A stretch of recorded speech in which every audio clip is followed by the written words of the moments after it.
नमस्कार, स्वागत है आप सभी का मेरे चैनल पर। और आज के वीडियो का विषय है प्रमुख शोध पद्धतियाँ, या फिर कह लीजिए शोध प्रविधि का जो पेपर आप पढ़ रहे हैं उसमें अगर आपसे प्रश्न पूछा जाएगा शोध के विभिन्न या विविध प्रकार क्या हैं उन पर चर्चा कीजिए, तो दोनों ही प्रश्नों का उत्तर एक ही लिखा जाएगा, जो कि इस वीडियो में मैं आपको विस्तार से बताने वाली हूँ। यहाँ पर मैं बिंदुगत तरीके से चीज़ें बताऊँगी और मैं बताऊंगी किस तरह से आप उन बिंदुवार तरीके से बातों को एक्सप्लेन करें, ताकि आपका जो उत्तर लेखन है वो सुदृढ़ और परिष्कृत हो पाए। तो बिना समय ज़ाया किए वीडियो को शुरू कर लेते हैं। मेरा नाम अमृता चौहान है और आज के वीडियो का विषय है प्रमुख शोध पद्धतियाँ या प्रकार। तो प्रमुख शोध प्रकार जो हैं या शोध पद्धतियों के 5 प्रकार बताए गए हैं विद्वानों द्वारा, जो कि शोध साहित्य या फिर कह लीजिए शोध प्रविधि के विद्वान आदि रहे हैं। तो पहला प्रकार बनता है या पहली पद्धति बनती है भाषा वैज्ञानिक, दूसरी है समाजशास्त्रीय, तीसरी है मनोवैज्ञानिक, चौथी है तुलनात्मक और पांचवी है पाठालोचन। वैसे तो ये शब्द ऐसे क्लिष्ट है नहीं कि अगर आपको इनके अर्थ ना पता हो। अगर आपको इनके अर्थ पता होंगे तो आपको इनकी जो बेसिक जानकारी है वो भी आपको अंदाज़ा आप लगा सकते हैं। जैसे भाषा वैज्ञानिक से भाषा विज्ञान के संदर्भ में चीज़ें आएंगी, स्वर, व्यंजन और वाक्य संरचना, वाक्य गठन, इन सब चीज़ों की चर्चा होगी। वहीं समाजशास्त्री में समाज संबंधी विषय आएंगे, मनोवैज्ञानिक में मनोविज्ञान संबंधी विषय आएंगे और तुलनात्मक में कोई दो रचनाओं के या दो रचनाकारों के तुलनात्मक अध्ययन को एक शोध के रूप में प्रस्तुत किया जाएगा। पाठालोचन में कोई टेक्स्ट पर निर्धारित, किसी पाठ पर निर्धारित करके पूरा शोध कार्य कंप्लीट किया जाता है। तो ये तो इनके मूल या फिर कह लीजिए जो ऊपर से अगर देखा जाए मोटे तौर पर तो इनका अर्थ ये निकलता है। अब बात करते हैं बिंदुवार तरीके से प्रत्येक पद्धति पर अंदर थोड़ा गहन रूप से। तो सबसे पहले बात होगी भाषा वैज्ञानिक पर। तो भाषा वैज्ञानिक शोध पर चर्चा करें तो इसको अंग्रेजी में लिंग्विस्टिक रिसर्च कहते हैं। लिंग्विस्टिक यानी कि भाषा और रिसर्च यानी कि शोध। रिसर्च को वैसे हालांकि अगर आप बात करेंगे रिसर्च या शोध की अवधारणा और स्वरूप पर, उस पर मैंने ऑलरेडी वीडियो अपलोड कर दिया है, जिसमें मैंने इसकी जो परिभाषा है या जितनी परिभाषाएं बन सकती हैं सब पर परिचर्चा कर ली है। विभिन्न विद्वानों द्वारा क्या परिभाषाएं दी गई हैं, तो वो वीडियो आप जाकर देख सकते हैं। तो इस विषय में मैं यहाँ बताना ज़रूरी नहीं समझ रही हूँ।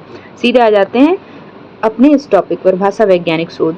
तो भाषा विज्ञान के अंतर्गत क्या क्या आता है? भाषा की संरचना आती है, विकास आता है, ध्वनियाँ आती हैं, व्याकरण, शब्दावली, अर्थ विज्ञान आदि का अध्ययन किया जाता है। आप सबने भाषा विज्ञान का पेपर अवश्य पढ़ा होगा, तो आप वो पेपर पढ़कर आए हैं तो आपके लिए यहाँ पर एक प्लस पॉइंट ही है, क्योंकि आप बेहतर तरीके से यहाँ पर चीज़ों को ऐड ऑन कर पाएंगे, क्योंकि आपने अर्थ विज्ञान भी पढ़ा है, वाक्य विज्ञान भी पढ़ा है, पद विज्ञान भी पढ़ा है, साथ ही साथ ध्वनि विज्ञान भी पढ़ा है।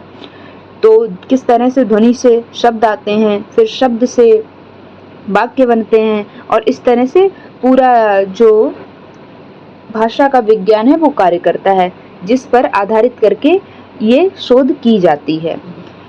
अब बात कर लेते हैं कुछ बिंदुगत तरीकों से। यहाँ पर विशेषताएं दे रखी, विशेषताओं से तात्पर्य हो रहा है कि ये बिंदु समेटे जाएंगे भाषा वैज्ञानिक विषय के संदर्भ में अगर आप शोध कर रहे हैं। पहला आएगा ध्वन्यात्मक विश्लेषण, इस पर आधारित भी आप शोध कर सकते हैं।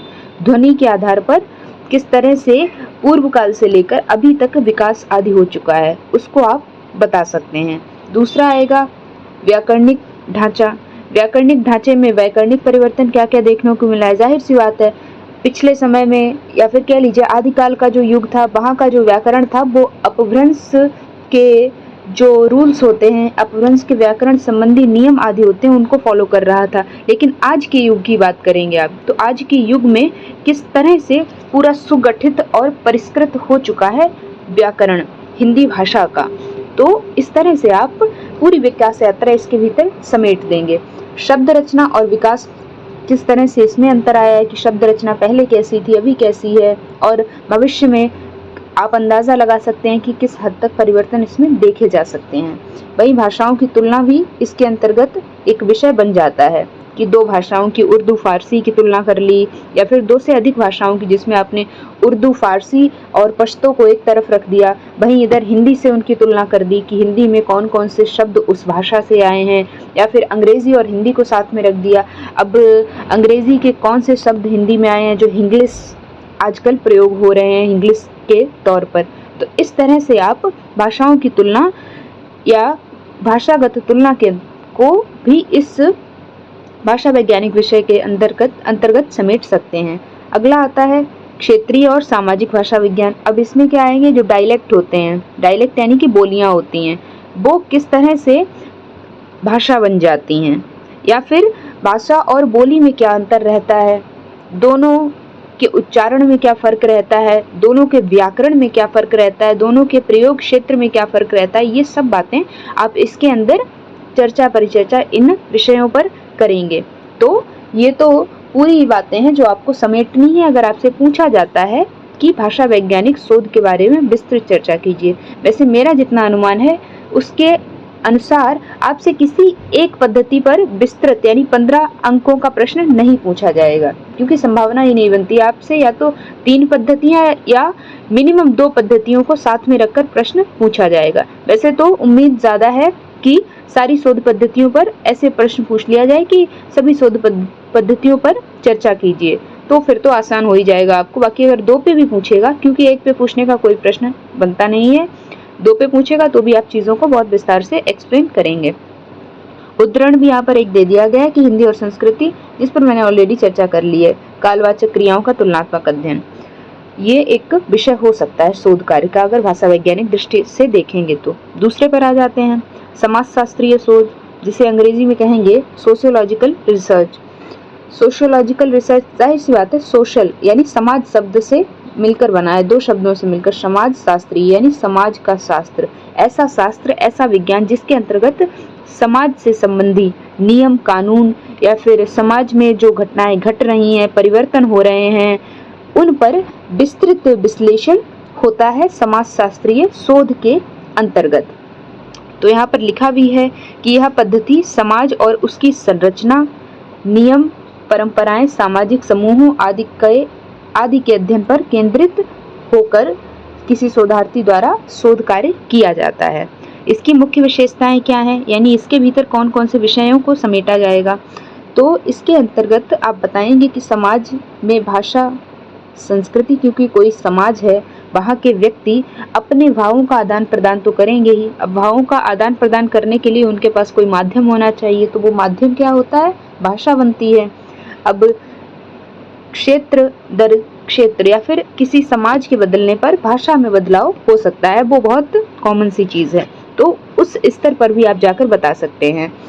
संस्कृति यानी खान पान क्या है, पहनावा क्या है, रहने का ढंग कैसा है और कैसा उनका व्यवहार आदि है, पूजा पाठ किस तरह से है, मतलब धार्मिक स्थितियों में किस तरह से कोई समाज दिखाई दे रहा है, तो इन बातों पर चर्चा परिचर्चा होगी। वहीं व्यवहार के दृष्टिकोण से और इनके प्रभावों का अध्ययन किया जाएगा। दूसरा पॉइंट बनता है सामाजिक परिवर्तन और उनके कारण, क्या परिवर्तन हो रहे हैं समाज में और उसके पीछे कारण क्या निहित है। ऐसे समझिए चीज़ों को, एक कोई सोसाइटी है, वो बहुत घुल मिल के रहते हैं, लेकिन वहाँ पर कुछ अराजक तत्व आ जाते हैं जो कुछ शोर शराबा कर रहे हैं, सोसाइटी के लोगों को तंग कर रहे हैं या फिर कुछ छेड़छाड़ कर रहे हैं, तो फिर समाज में कुछ ना कुछ परिवर्तन अवश्य उस सोसाइटी में दिखाई देंगे। हो सकता है लोग एक दूसरे से बोलचाल बंद कर दें, हो सकता है उस परिवार को दरकिनार कर दें जिस परिवार के सदस्यों द्वारा इस तरह के अराजक या फिर अराजकता फैलाई जा रही हो। तो इस तरह से हर एक सामाजिक परिवर्तन के पीछे कोई ना कोई कारण निहित होता है, जिसको आप शोध विज्ञान या फिर कह लीजिए इस विषय के अंतर्गत समेट सकते हैं। किस विषय के अंतर्गत, समाजशास्त्रीय शोध के अंतर्गत। वहीं आता है अगला जाति, वर्ग, लिंग आधारित विश्लेषण भी समाजशास्त्रीय विश्लेषण के अंतर्गत ही आ जाएगा। अगला पॉइंट बनता है क्षेत्रीय या स्थानीय समुदायों का गहन अध्ययन का विषय जो है, या फिर इस पर जो चर्चा परिचर्चा है, वो भी समाजशास्त्रीय विषय के अंतर्गत ही आएगी। तो इन विषयों के माध्यम से आप चीज़ों को और विस्तृत और विश्लेषित कर सकते हैं। बाकी जितना मैंने बताया है उसको भी आप विस्तार दे सकते हैं विभिन्न उद्धरणों के माध्यम से और अपनी भाषा शैली के माध्यम से। आगे बढ़े तो एक उदाहरण भी देख लेते हैं। इस पर क्या हो सकता है, कोई एक अगर शोध विषय समाजशास्त्रीय विषय से आपको समाजशास्त्रीय शोध के अंतर्गत आपको अगर पूछा जाए तो उदाहरण हो सकता है यहाँ पर ग्रामीण भारत में शिक्षा की सामाजिक स्वीकृति का अध्ययन। तो ये एक शोध विषय हो सकता है जो कि समाजशास्त्रीय शोध के अंतर्गत आएगा। तो यहाँ पर दो पद्धतियों पर चर्चा परिचर्चा कर ली गई है। तीसरी पद्धति को ओर बढ़ते हैं। तीसरी पद्धति है मनोवैज्ञानिक शोध, जो कि साइकोलॉजिकल रिसर्च अंग्रेजी में कहते हैं। अब साइकोलॉजिकल जो वर्ड है वो दो शब्दों से मिलकर बना है, तो दो शब्दों में इसको तोड़ा जाता है। एक तो हो जाता है साइके और दूसरा हो जाता है लोगोस। तो साइके का अर्थ होता है मन या फिर भावना इत्यादि, और लोगोस का अर्थ होता है अध्ययन। अब जो मन का अध्ययन या फिर भावनाओं का अध्ययन, मनोविकारों का अध्ययन ही साइकोलॉजी कहलाता है। तो साइकोलॉजी को हिंदी में क्या कहते हैं, मनोवैज्ञानिक, यानी कि मन का विज्ञान। सीधा जो सपाट सीधा अर्थ, शाब्दिक अर्थ निकल सकता है वो इसका ये निकल सकता है। और जो साइकोलॉजी वर्ड है वो मैंने आपको बताया कि साइके और लोगोस दो वर्ड्स में टूटता है, जो कि ग्रीक शब्द हैं जिनका अर्थ होता है, साइके का अर्थ होता है मन और वहीं लोगोस का अर्थ होता है अध्ययन।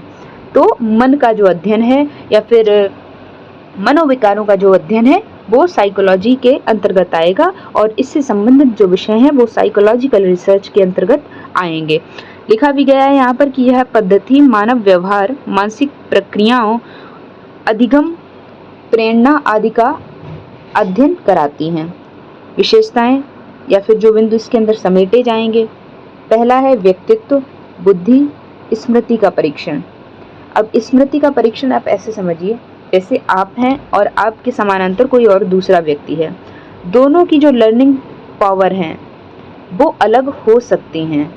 तो ये जो विषय है वो आ जाएगा किसके अंतर्गत, मनोवैज्ञानिक शोध के अंतर्गत। आपने ये चीज़ खुद भी ऑब्जर्व की होगी, कुछ लोगों की जो लर्निंग पावर होती है वो काफ़ी ज़्यादा होती है या फिर काफ़ी फास्ट होती है, वो चीज़ों को जल्दी याद कर लेते हैं, और वहीं दूसरा व्यक्ति काफ़ी दिन रात तक पढ़ता रहेगा, रटता रहेगा, लेकिन उसे चीज़ें जल्दी याद नहीं हो पाती हैं। तो दोनों की लर्निंग पावर में डिफरेंस हो जाता है।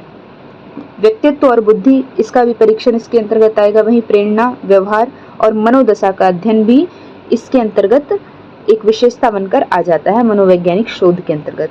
तीसरा पॉइंट बनता है प्रयोगात्मक और प्रेक्षण विधियां, यानी आप प्रयोग कर देखते हैं। जैसे इस स्तर पर प्रयोग करके देख लेते हैं कि दो व्यक्तियों के जो मनोविज्ञान है वो किस तरह से काम करता है। आप ऐसे समझिए कोई सामने घटना घट रही है, ठीक है, उस पर आपका रिएक्शन हो सकता अलग हो और आपके पास में खड़े व्यक्ति का उस चीज़ पर जो रिएक्शन है, उसकी प्रतिक्रिया वो अलग हो। तो जो मनोविज्ञान में अंतर है वो प्रयोग की दृष्टि पर ही आंका जा सकता है, पता लगाया जा सकता है। अगला बनता है पॉइंट मनोवैज्ञानिक परीक्षण और स्केल का प्रयोग। स्केल का प्रयोग यानी कोई एक रेटिंग स्केल बना ली और कुछ प्रश्न पूछे गए, उस प्रश्न के जवाब में किसी का उत्तर कुछ और हो सकता है, वहीं किसी का कुछ और हो सकता है। तो इस मनोवैज्ञानिक परीक्षण के चलते हम जो प्रश्न पूछे गए हैं उनका सही आकलन कर सकते हैं कि व्यक्ति के सोचने की क्या मतलब प्रतिक्रिया कैसे करता है, या फिर सोचने की उसका जो तरीका है, नज़रिया है, वो किस तरह का है। तो ये स्केल के प्रयोग करके मनोवैज्ञानिक परीक्षण द्वारा पता लगाया जा सकता है। एक उदाहरण यहाँ पर देख लेते हैं मनोविज्ञान शोध के संदर्भ में। तो ये बन जाएगा कि छात्रों की परीक्षा में चिंता और उसकी पढ़ाई पर प्रभाव का अध्ययन। अब परीक्षा के समय अक्सर जाहिर सी बात है प्रेशर थोड़ा हो जाता है, तो पढ़ाई में मन भी बहुत लगता है, किसी किसी का नहीं भी लगता है। आप अगर अपने दोस्तों से ही पूछेंगे तो कुछ लोगों का मानना ये होगा कि परीक्षा के दौरान उनका जो कंसंट्रेट करने की पावर होती है वो काफ़ी ज़्यादा बढ़ जाती है, यानी वो बहुत कंसंट्रेट कर पाते हैं। और वहीं कुछ लोग ये भी कहने वाले आपको मिल जाएंगे कि परीक्षा के वक्त वो कंसंट्रेट नहीं कर पाते हैं, यानी वो चीज़ें जल्दी नहीं समझ पाते हैं, उनका पढ़ने में मन नहीं लगता। तो ये इस स्तर पर ये विषय एक बन सकता है मनोवैज्ञानिक शोध के अंतर्गत। 3 पद्धतियों पर बात हो गई है, चौथी पद्धति पर बढ़ते हैं। चौथी पद्धति है तुलनात्मक शोध। नाम से ही यहाँ ज्ञात हो रहा है कि तुलना की जा रही होगी, 2 शब्दों से मिलकर बना है तुलनात्मक और शोध। तुलनात्मक किससे मिलकर बना है या फिर किस शब्द से आया है? वो आया है तुलना से। अब तुलना क्या होता है? किन्हीं दो विषयों पर, किन्हीं दो व्यक्तियों में, किन्हीं दो गुणों में, किन्हीं दो विशेषताओं में या फिर किन्हीं दो घटनाओं में तुलना की जा सकती है। तो उस स्तर पर ये जो विषय है तुलनात्मक शोध का विषय मुख्य बन जाता है। देखते हैं यहाँ पर क्या लिखा है मैंने। तो इस विधि में या ये जो तुलनात्मक शोध है इसमें दो या दो से अधिक वस्तुओं, घटनाओं और साहित्यिक कृतियों, किसी दो रचनाकारों की, दो भिन्न रचनाकारों की कोई कृतियां हैं, फॉर एग्जाम्पल जैनेन्द्र की है एक तरफ, दूसरी तरफ अज्ञे की है, या फिर ईलाचंद्र जोशी की है। दो विभिन्न विद्वानों की या दो विभिन्न साहित्यकारों की दो कृतियां आपने ली हैं। वहीं दो विभिन्न साहित्यकारों में भी आप तुलनात्मक शोध कर सकते हैं। जैसे कि एक तरफ आपने प्रेमचंद को ले लिया, दूसरी तरफ आपने प्रसाद को ले लिया, या फिर किसी अन्य रचनाकार को ले लिया, या फिर आप प्रेमचंद की ही दो कृतियों पर भी तुलनात्मक विश्लेषण कर सकते हैं। एक तरफ आपने गोदान को ले लिया और दूसरी तरफ आपने गबन को ले लिया। तुलनात्मक विश्लेषण जो है या तुलनात्मक शोध जो है उसमें समानताएं भी बताई जाएंगी और साथ ही साथ दोनों में क्या डिफरेंसेस हैं, किन किन स्तरों पर अंतर बताया जा सकता है। दोनों ही बातें आपको इसके भीतर समेटनी होती हैं, समानताएं भी और अंतर भी, विविधताएं भी और समानताएं भी। तो इसकी मुख्य विशेषताएं क्या हो सकती हैं? तो पहली विशेषता है समानता और भिन्नता का विश्लेषण, ये मैंने आपको ऑलरेडी बता दिया है। दूसरा पॉइंट बनता है समय, स्थान या संस्कृति के आधार पर तुलना की जा सकती है। यानी ऐसे समझिए अभी का जो समय है या फिर 15वीं शताब्दी, 14वीं शताब्दी या 16वीं शताब्दी का समय था, दोनों में क्या अंतर आया है। तो एक समय के आधार पर भी तुलनात्मक शोध की जा सकती, स्थान के आधार पर भी और वहीं संस्कृति के आधार पर भी तुलनात्मक शोध की जा सकती है, जिसको आप उदाहरणों के माध्यम से समझा सकते हैं। उद्देश्यपूर्ण तुलना से निष्कर्ष निकालना, ये इसकी मुख्य विशेषता बन जाती है। जाहिर सी बात है, शोध का मूल उद्देश्य ही होता है कि आप किसी निष्कर्ष तक पहुंचे। आपने अगर कोई प्रश्न आपके मन में उठा है या आपने कोई प्रश्न को अपने शोध का विषय बनाया है, तो उसका निष्कर्ष एक उद्देश्य तक आपको पाठक को ले जाना पड़ेगा या ले जाना चाहिए, जो कि एक अच्छी शोध कहलाती है या फिर एक सफल शोधार्थी के गुण भी होते हैं। और एक सफल शोध तभी बनती है जब आप किसी उद्देश्य या निष्कर्ष तक पहुंचे। एक उदाहरण यहाँ पर दिया गया है कि तुलसीदास और वाल्मीकि की रामायणों का तुलनात्मक अध्ययन। वाल्मीकि ने भी रामायण लिखी, वहीं तुलसीदास जी ने भी रामायण लिखी, दोनों की तुलना आपको यहाँ पर करनी है।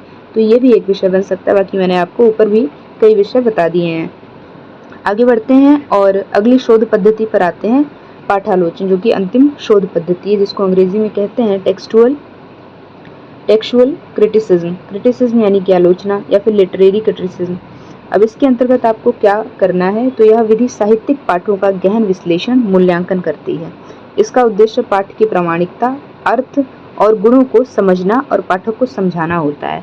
आपने कोई रचना पढ़ी, अब क्रिटिसिज्म जो यहाँ पर शब्द लिखा हुआ है, आलोचना या समीक्षा, इसका अर्थ सही मायनों में क्या होता है ये समझिए आप। ऐसा नहीं है कि आपने कोई कृति पढ़ी, आप पूर्वाग्रहों से ग्रसित नहीं होने चाहिए, पहला पॉइंट। दूसरा पॉइंट कि आप उसके सिर्फ नकारात्मक पक्ष को ही नहीं देखेंगे और नकारात्मक पहलुओं से ही उस रचना को नहीं देखेंगे, बल्कि दोनों दृष्टियों से, एक संतुलित ढंग से, एक संतुलित मानसिकता से आप उस कृति को परखेंगे, उसका मूल्यांकन करेंगे। यानी सकारात्मक और नकारात्मक दोनों ही पहलुओं को आपको उस कृति में रेखांकित करना है, न कि सिर्फ एक ही पक्ष पर बायस्ड होकर आप काम करें, तो वो एक सफल शोध नहीं कहलाएगी।